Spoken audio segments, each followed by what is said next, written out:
मी सध्या उभा आहे डोंबिवली रेल्वे स्थानक परिसरामध्ये आणि माझ्या मागचं दृश्य पाहिल्यानंतर आपण हैराण व्हाल, कारण या ठिकाणी डोंबिवली रेल्वे स्थानकाचं जे नाव दिलं होतं ते नाव या ठिकाणाहून गायब झालेलं पाहायला मिळत आहे।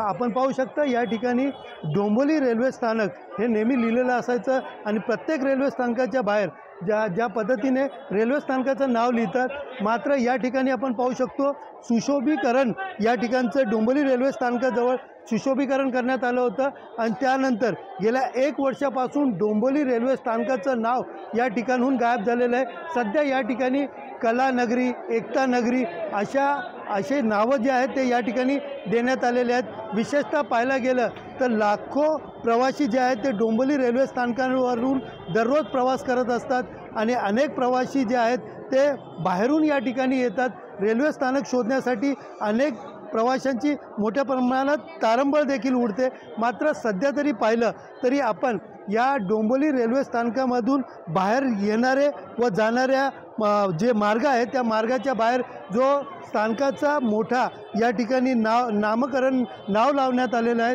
त्या ठिकाणी कलानगरी, एकता नगरी असे विविध नाव या ठिकाणी देण्यात आलेले आहेत। विशेषतः 1 वर्षापासून या ठिकाणी सुशोभीकरणाचं काम सुरू आहे आणि याच सुशोभीकरणाच्या कामानुसार या ठिकाणी जे आहे ते नाव या ठिकाणी जे डोंबिवलीचं नाव ते नाव या ठिकाणी बदलण्यात आलेलं आहे। विशेषतः पाहायला गेलं तर डोंबिवलीकरांमध्ये मोठ्या प्रमाणात याविषयी संताप व्यक्त होतो आणि लवकरात लवकर डोंबिवली रेल्वे स्थानकाचं नाव ते लिहिण्यात यावं आणि या ठिकाणी डोंबिवली नाव या ठिकाणी देण्यात यावं अशी मागणी डोंबिवलीकर मोठ्या प्रमाणात करत असताना दिसून येत आहे। सुनील जाधव, TV9 मराठी, डोंबिवली।